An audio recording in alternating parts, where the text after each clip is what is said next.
Ce chêne Cécile est âgé de près de 150 ans. Il trône au cœur d'un massif de plus de 4000 hectares, une propriété forestière gérée par Guillaume de La Roche-Aymon. L'histoire de cette forêt se conjugue à celle de sa famille.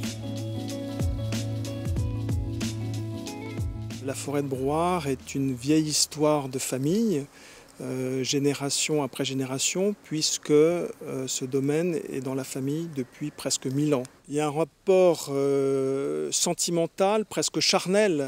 On est dans un milieu qui est extraordinaire, qui est un milieu naturel, qui est un milieu fragile, un milieu qui évolue très lentement, puisqu'on parle de 60 à 80 ans pour faire évoluer une population de résineux. On parle de 150 à 200 ans pour faire pousser un chêne. À cheval sur le Cher, en terre de Sologne, cette forêt comprend 4 massifs, composés à part égale de chênes et de résineux. Bûcheron, Jean-Louis Cornet parcourt ces forêts depuis 40 ans. Il n'abat que les arbres sélectionnés au préalable, en fonction de leur dimension et de leur qualité.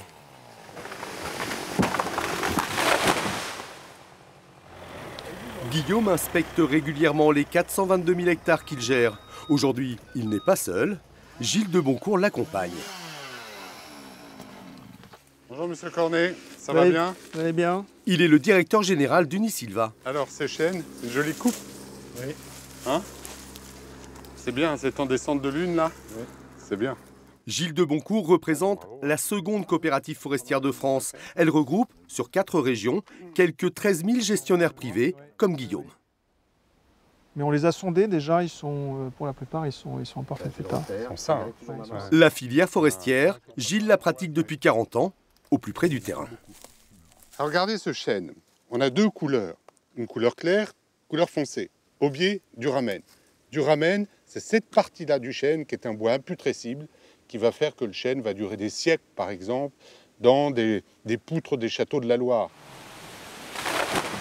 Chacun possède ici un savoir-faire indispensable à la bonne tenue d'une forêt, comme la période de coupe par exemple. On les coupe en lune descendante pour que le bois se conserve mieux. La sève elle descend, donc il y a moins de sève dans l'arbre et donc ça évite qu'il se pique, que le ver se mette dedans. Désormais, la forêt est gérée de manière durable. Sont pris en compte le milieu naturel, l'écosystème environnant, les aléas climatiques.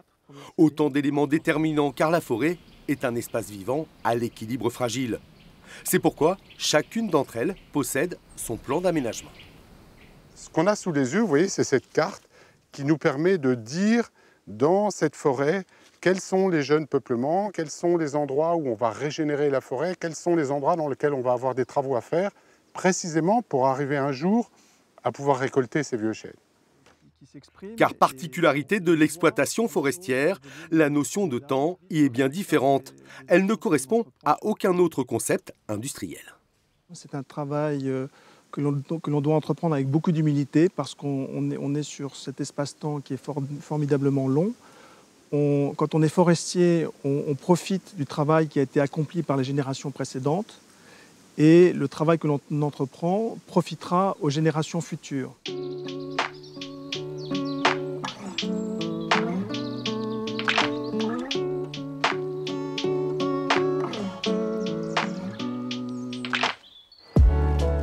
Aujourd'hui, la forêt française produit 40% de bois supplémentaire par rapport à l'exploitation forestière.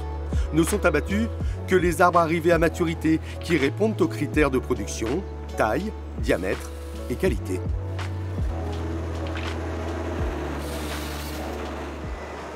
Voici une abatteuse dernière génération, un monstre de technologie numérique et hydraulique de 18 tonnes. Son coût, 500 000 €. À ce prix, elle coupe et débite 30 à 50 arbres à l'heure, selon la nature du bois. Là, on va être sur une charpente, 3 mètres. Là, comme je vois qu'il est tordu, moi, je lui demande de faire un 2,50 m, de même qualité. Là, après, le diamètre correspond plus pour les charpentes. Il est tordu, donc on va faire la trituration. En plus, il y a un champignon cœur qu'on voit. En fait, il n'y a rien de perdu dans un bout de bois aujourd'hui. Relié par GPS avec la batteuse, le donneur d'ordre peut connaître à distance le volume de bois coupé et même ajuster et optimiser sa commande en temps réel. Une évolution à l'image des bouleversements qu'a connus la filière bois en un demi-siècle, comme de nombreux secteurs économiques. Depuis 40 ans, on a vu une concentration industrielle se faire dans l'industrie du bois et dans l'industrie du sciage. Et les industries qui existent encore aujourd'hui sont 10 à 100 fois plus grosses. Et donc le forestier a changé de métier. Au lieu de vendre un arbre sur pied en l'état, aujourd'hui il vend des morceaux d'arbres. Et donc une coopérative comme la nôtre envoie 100 camions par jour vers différentes industries qui comptent sur nous pour leur approvisionnement. Le métier a fondamentalement changé.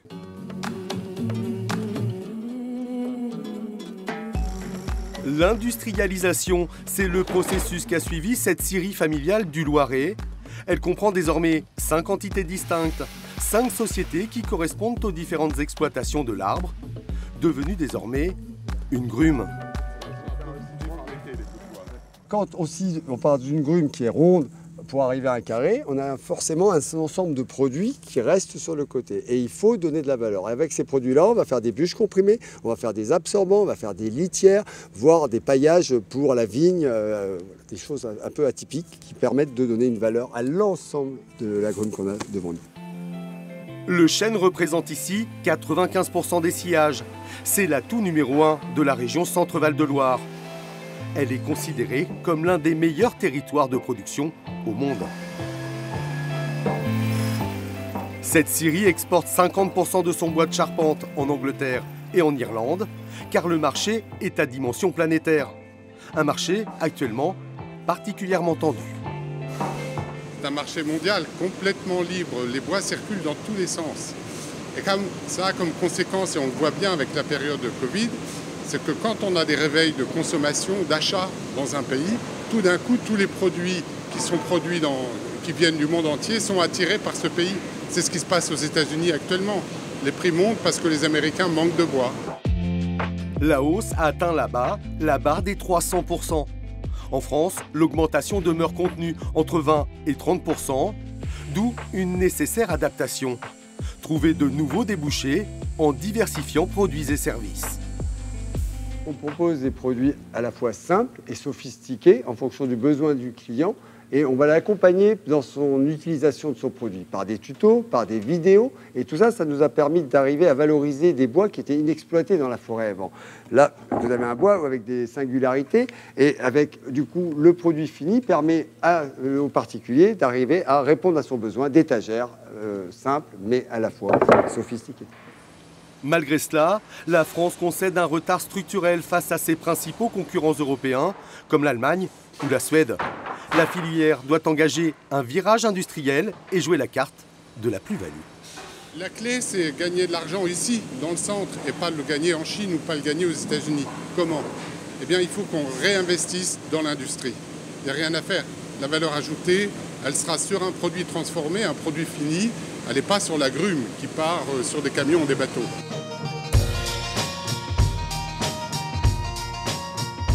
L'investissement, une solution incontournable pour la filière bois.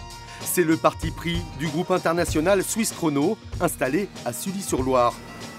400 salariés fabriquent ici des panneaux OSB, issus des chutes de bois, à faible valeur ajoutée. C'est des lamelles orientées pour donner la résistance mécanique aux panneaux.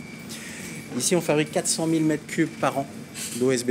On est le seul fabricant en France de ce type de panneaux. C'est des panneaux bois qui sont utilisés dans la distribution au bricolage et aussi beaucoup sur les maisons ossature bois, voilà, qui est un marché en plein développement. Le groupe, qui réalise un chiffre d'affaires annuel de 190 millions d'euros, se lance dans un vaste plan d'investissement. 150 millions pour augmenter ses capacités de production de 35%. On va remplacer notre process de séchage, nos sécheurs, par des sécheurs basse température dernière génération. Voilà. Et on va remplacer aussi toute la partie production d'énergie en améliorant notre mix énergétique et réduisant notamment la part de gaz, qui est aujourd'hui de 50%. Donc on va remplacer cette part gaz par de la part biomasse à partir d'écorce pour réduire cette part gaz à 5%. Le marché du bois connaît un fort développement. Ce n'est pas une tendance, ni une mode, mais une orientation forte. Alors pourquoi? Voici la future pharmacie interne de l'hôpital d'Aumaison à Fleury-les-Aubrais. Donc ici, on a vraiment différents types de bois et différentes utilisations du bois. On a du bois massif, du lamellé collé et du contre-collé. 450 mètres carrés d'une construction en ossature bois, une matière qui revêt une multitude d'avantages. Les grands intérêts de ce produit, on est sur un produit déjà écologique, on est sur un produit constructif rapide, on est aussi sur un intérêt d'une grande isolation phonique et thermique à la fois, par son type de procédé, par l'extérieur et l'intérieur, et on a l'atout architectural. Sans oublier sa dimension esthétique. Seulement aujourd'hui, le bois est victime de son succès. Éric de la Rochère représente l'interprofession de la filière. Le constat est implacable. Les difficultés actuelles d'approvisionnement se révèlent un frein au développement à l'avenir. Il y a vraiment un effet conjoncturel et puis il y a aussi un effet structurel.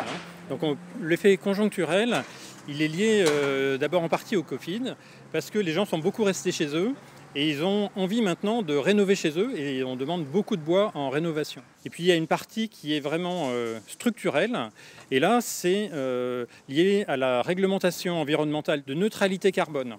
Et l'objectif en France c'est en 2050. Et donc l'utilisation de bois et de matériaux biosourcés va augmenter progressivement et ça c'est vraiment un effet structurel dont il faut tenir compte. C'est là tout l'enjeu. En attendant une stabilisation des prix pour 2022, il faut répondre à la demande croissante. Une réponse adaptée et à long terme.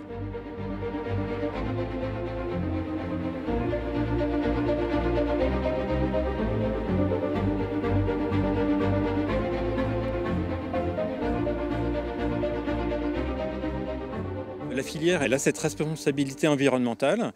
Il faut qu'on maintienne le plus possible le climat tel qu'il est. Et pour ça, il faut à la fois séquestrer le CO2, réduire l'effet de serre, et utiliser les matériaux comme le bois ou les matériaux biosourcés qui vont se substituer à d'autres matériaux qui sont très émetteurs de CO2. Et puis, il faut être aussi en économie circulaire, c'est-à-dire qu'il faut que le bois puisse être recyclé le mieux possible pour être réutilisé et donc rester dans le circuit d'utilisation vertueux. Une prise de conscience à une période charnière. La filière bois entend engager sa responsabilité sociétale, quitte à servir d'exemple. C'est désormais le défi qui se présente à elle.